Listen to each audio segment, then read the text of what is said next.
transport you to the Great White Way. Please silence your cell phones at this time. Now sit back and relax as the Potsdam High School Drama Club presents A Night on Broadway, because we got magic to do.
To dance on the Corny Collins show. It's her first step in turning 1960s Baltimore upside down. Here are Delaney Normile, Rory Sixberry, and Taylor Murray singing about the new girl in town from the musical Hairspray.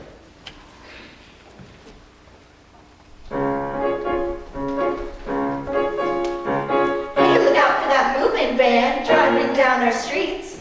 You better lock up your man before he meets the new girl in town who just came on the scene. The new girl in town can't be more than 16, and she's got a way of making a boy act like a clown. Whoa, whoa, whoa, whoa, we don't know what to do about the new girl in town. The new girl in town seems to dance with man.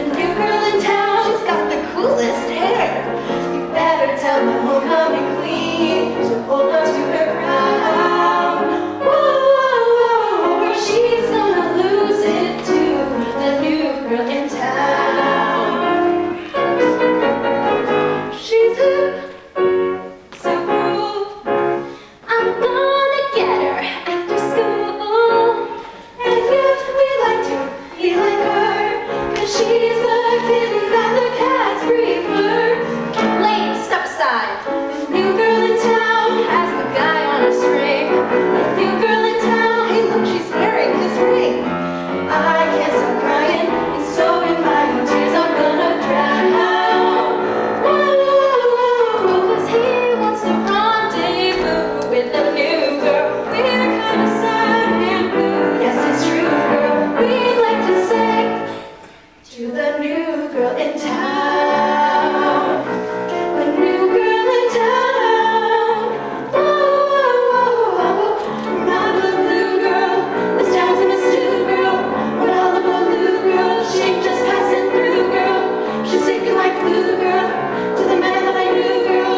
Whoa, hey, look out for that moving van. Look out, look out, look out, look out. She was the new girl in town.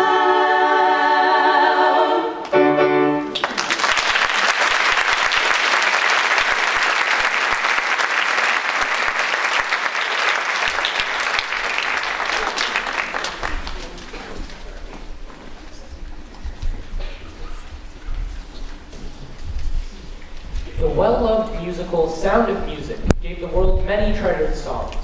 One of those is 16 Going on 17, sung by the oldest Von Trapp daughter and her boyfriend, Rob.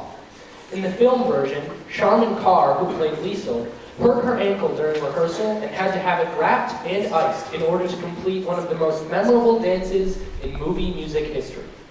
Here to sing this beloved show tune are Quincy Meaton and Sierra David.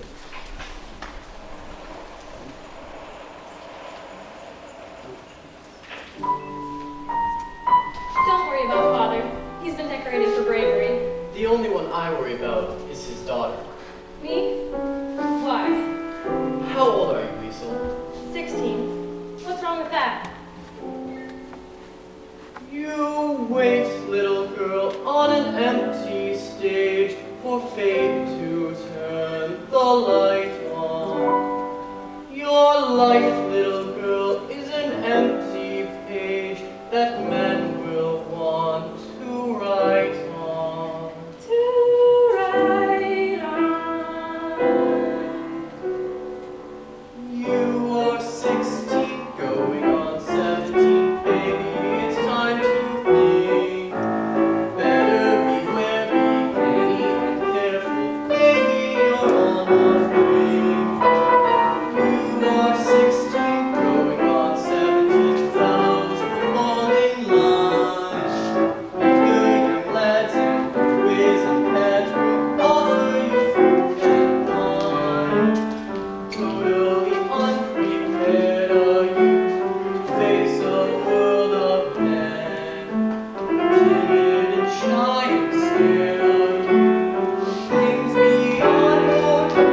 Dashing gambler Sky Masterson and Salvation Army missionary Sarah Brown seem like an unlikely couple in Damon Runyon's 1950 Broadway musical, Guys and Dolls. When Sky's gambling buddy proposes a bet that he can't get Sarah to go to Havana overnight, Sky takes him up on it. In spite of Sarah's better judgment, she goes to Havana with him when Sky tells her he'll fill the Save a Soul mission with sinners if she'll go with him. Sarah realizes she has fallen hopelessly in love with Sky during If I Were a Bell. Please welcome Sammie Frick and Scott Holt. These are delicious. What did you call them? Dulce de leche. Dulce de leche. What's in it besides milk? Sugar and some sort of native flavoring. Well, what's the name of the flavoring? Bacardi. Well, it's very good. I think I'll have another one. Doesn't Bacardi have alcohol in it? Only enough to act as a preservative. You know, this would be a wonderful way to get children to drink milk.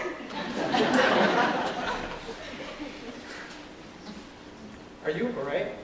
Am I all right? Ask me how I feel. Ask me now, I'm cozy and clingy. Well, sir, all I can say is if I were a bell, let me ringing. From the moment we kissed tonight, that's the way I've just got to behave. For if I were a lamp, I'd light, and if I were a bell, I'd wave. Ask me how do I feel, little me with my quiet upbringing. Well, sir, all I can say is if I were a gate to be swinging, and if I were a watch, I'd start popping my spring. Or if I were a bell, I'd go ding dong, ding dong, ding. Ask me how do I feel from this chemistry lesson I'm learning. Well, sir, all I can say is if I were a fridge, I'd be burning. Yes, I knew my morale would crack from the wonderful way that you looked.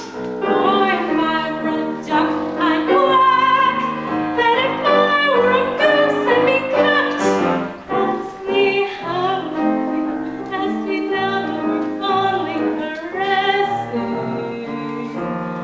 Pal, if I were a salad, I know I'd be splashing my dressing. Ask me how to describe this whole beautiful thing. Well, if I were a bell, I'd go ding dong, ding dong,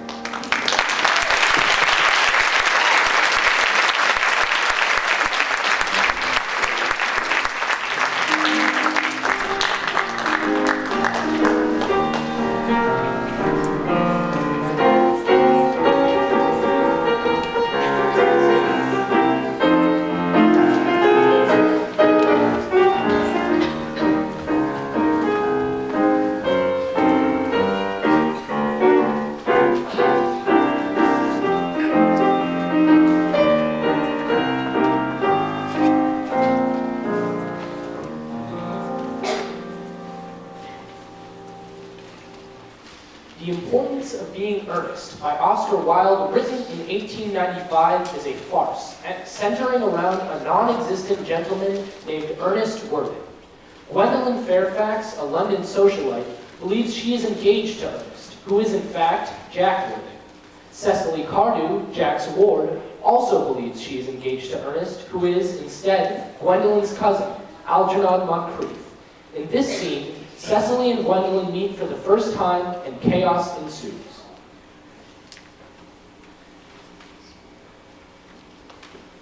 Miss Fairfax.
your mother or some female relative of advanced years, I suppose.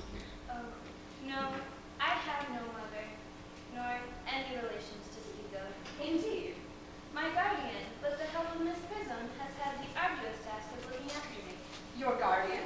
Yes, I am Mr. Worthing's ward. Oh, it's strange. She never mentioned to me that he had a ward. Cecily, I love you more than I can say. But now that I know that you're Mr. Worthing's ward, I can't help but wish you well, if I may speak candidly. Oh, pray do. I believe whenever anyone has anything unpleasant to say, one should always be quite candid about it. Well, to speak with perfect candor, Cecily, I wish you were fully 42 and more than usually plain for your age. Ernest has a very strong, upright nature. He is the very soul of truth and honor. Deception to him would be as impossible as deceit. I'm sorry, Gwendolyn, but did you say Ernest? Yes. Oh, but it's not Mr. Ernest Worthing who is my guardian. It is his brother, his elder brother. Ernest never mentioned to me that he had a brother. I am sorry to say they have not been on good terms for a very long time. Oh, that accounts for it. Cecily, you've lifted a load from my mind. It would have been so terrible if a cloud had come over a friendship like ours. But you are quite sure that it is not Mr. Ernest Worthing who is your guardian. Oh, quite sure. In fact, I am going to be his. I beg your pardon. My dear Gwendolyn, there is no reason why I should hide it from you. Our little county newspaper is sure to chronicle the fact, by next week at the latest, Mr. Ernest Worthing and I are engaged to be married. My darling Cecily, I feel like there must be some error, for Mr. Ernest Worthing is engaged to me. You must be under some misconception, Gwendolyn. You see, Mr. Ernest Worthing proposed to me exactly 10 minutes ago. Well, that is certainly strange, but I am afraid that Mr. Ernest Worthing proposed to me yesterday afternoon at 5:30. If you care to verify the incident, pray do. I never go anywhere without my diary. One should always have something sensational to read on the train. Now, I am very sorry if this causes you any discomfort, but I'm afraid that I have the prior claim. It would distress me more than I can tell you, dear Gwendolyn, to cause you any sort of physical or mental anguish. But I feel obligated to point out that since Ernest proposed to you, he has clearly changed his mind. Poor fellow has been trapped in any foolish promise. I shall consider it my duty to rescue him at once, and with a firm hand.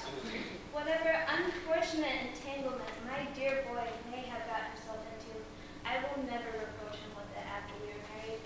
Do you allude to me, Miss Cardew, as an entanglement? You are presumptuous.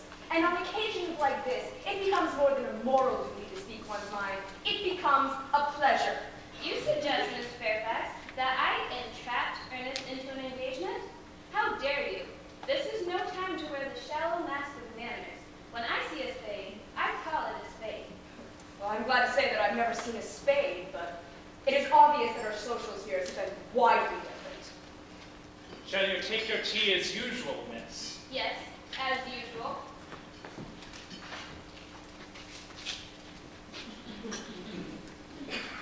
Are there any interesting walks here in the vicinity, Miss Cardew? Oh, yes.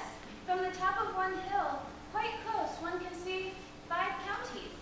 5 counties? I don't think I should like that. I hate crowds. Oh, I suppose that is why you live in town. I never knew there was this many flowers in the country. Oh, I'm so glad you like it, Miss Fairfax. Really, are there this many flowers? Well, you know, flowers are as common here, Miss Fairfax, as people are in London.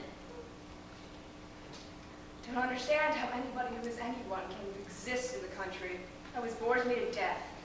Oh, that is what they're calling agricultural depression, is it not? I hear the aristocracy is suffering quite greatly from it at the moment. It is almost an epidemic amongst them, so I'm told. Would you detestable girl, but I require tea. Sugar? No, sugar is not seen in the best households nowadays.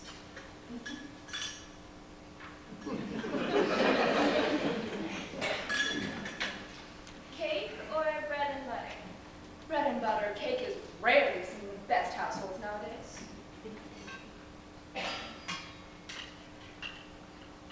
Hand that to Miss Fairfax.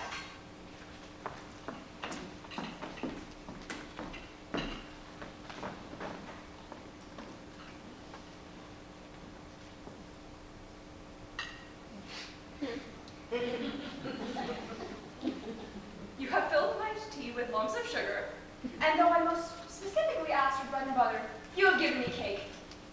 I am known for the gentleness of my disposition and the extraordinary sweetness of my nature. But I warn you, Miss Cardew, you may go too far. To save my poor, innocent, trusting boy from any machinations of other women, there is no length to which I would not go. Well, from the moment I saw you, I distrusted you. I thought you were false and deceitful, and I am never wrong. Well, it seems to me, Miss Fairfax, that I am intruding upon your valuable time. No doubt you have many other visits of a similar nature to make around town.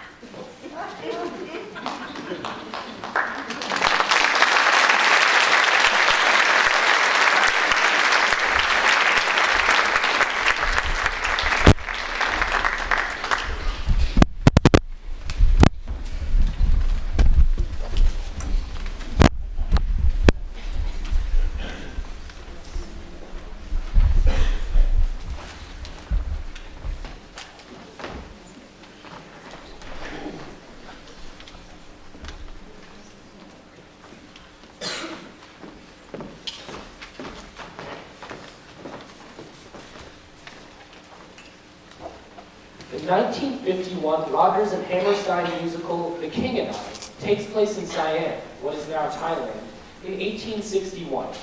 When the new school teacher, Anna Lenoans, arrives in Siam, she is somewhat intimidated by her surroundings. To reassure herself and her young son, she whistles a happy tune. Melanie Atkinson and Hannah Holt will sing a duet of this happy tune.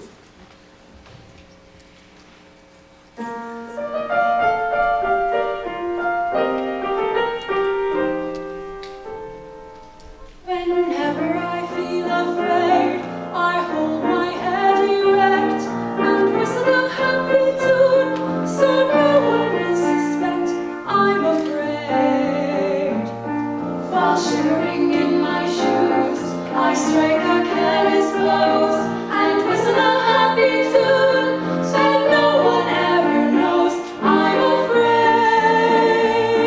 The result of this deception is very strange to tell, for when I fool people I fear, I fool myself as well. I whistle a happy tune, and every single time the happiness in the tune convinces me that I'm not afraid. Make believe you're brave, and the trick will take you far. You may be as brave as you make believe you are.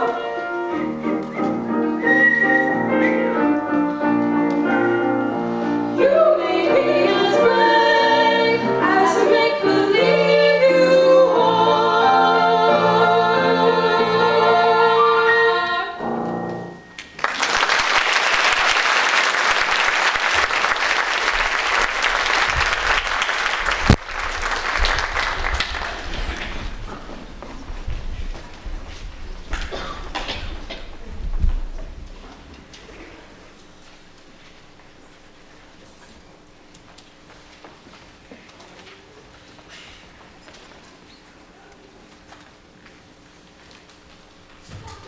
Ado Annie has been stepping out with a traveling salesman while her beau, Will, has been in Kansas City.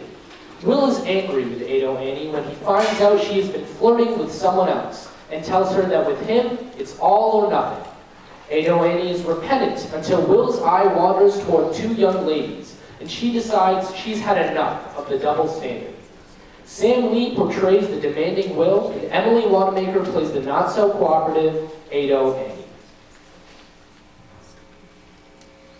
You gotta stop having fun. I mean, with other fellas. You gotta be a little more standoffish when fellas offer you a buggy ride. I'll give an imitation of a crawfish and dig myself a hole where I can hide.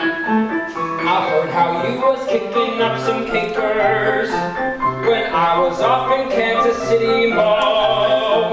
I heard some things you couldn't print in papers from fellas who've been talking like they know. I only do the type of things I order, sorta. To you I have been faithful as can be. For me, the stories of the way I lost my bloomers. Rumors, a lot of tempest in a pot of tea.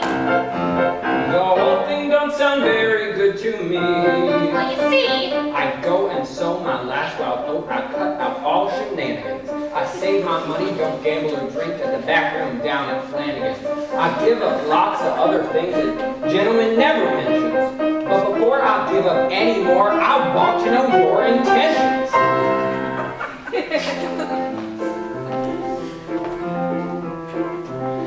With me, it's all or nothing. Is it all or nothing with you? It can't be in between. It can't be now and then. No half and half romance will do. I'm a one-woman man, home, love, and tight, all complete with slippers and pipe. Take me as I am or leave me be. If you can't give me all, give me nothing. And nothing's what you'll get from me. not even some. Nothing's what you'll get from me.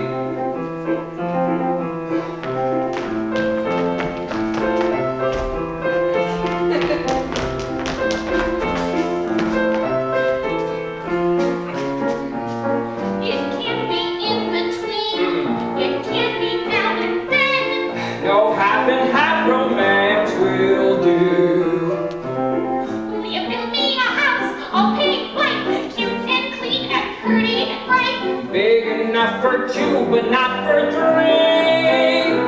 Supposing that we should have a third one.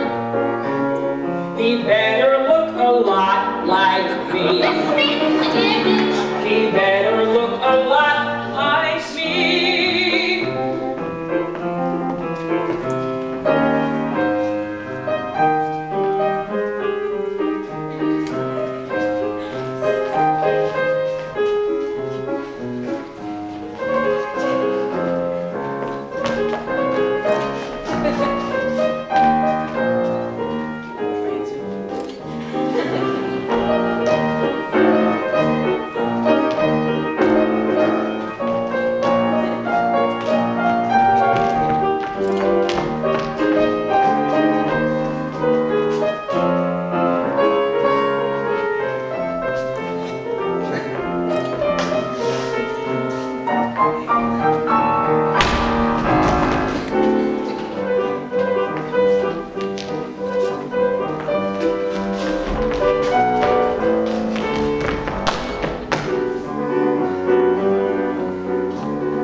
By 1948, Cole Porter's career seemed to have passed its peak after 2 straight flops.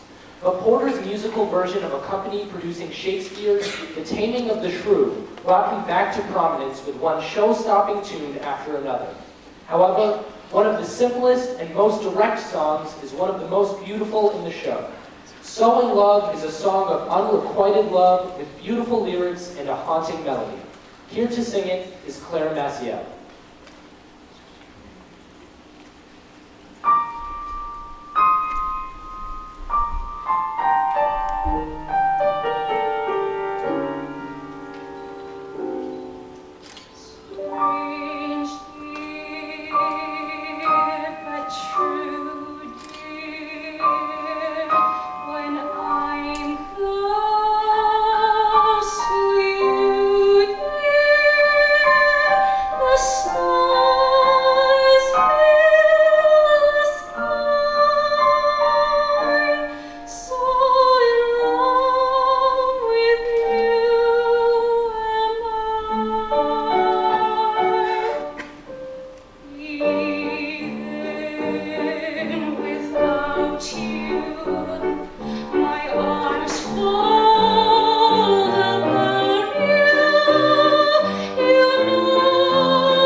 The musical The Secret Garden, written by Lucy Simon, is based on the beloved children's novel by Frances Hodgson Burnett. Our hearts ache for Mary as she leaves India after her parents die in an epidemic. Mary is sent to live with her uncle Archibald, who is battling his own demons after the death of his wife Lily. Unbeknownst to Archibald, his brother, Dr. Craven, also loved Lily from afar. Daniel Chichester and Quincy Neaton will perform Lily's Eyes as the brothers sing of their love for Lily and how this young girl reminds them of her.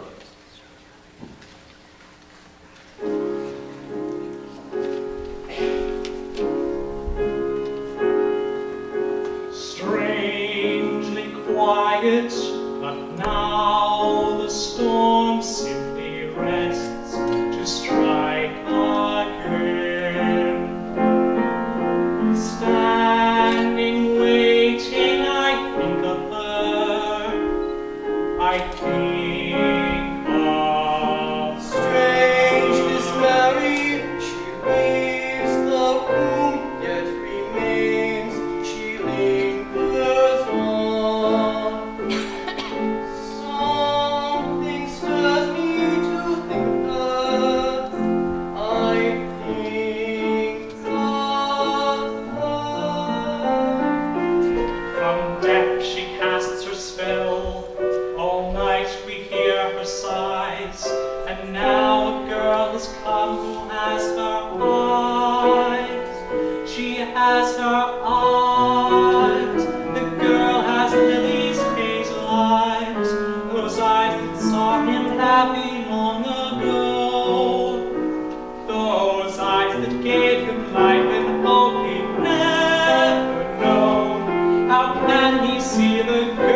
Those eyes loved my brother, never me. Those eyes that never saw me, never knew. I longed to hold her close, to live at last in liberty's eyes. Imagine me alone. I longed for the day she'd turn and see me standing there. Would God had let her stay? She has her heart. She has lilies, hazel eyes. Those eyes that close, those eyes that Yours I love so. How can I now forget that I was not dead to be in love alive and more in Lily's eyes, in Lily's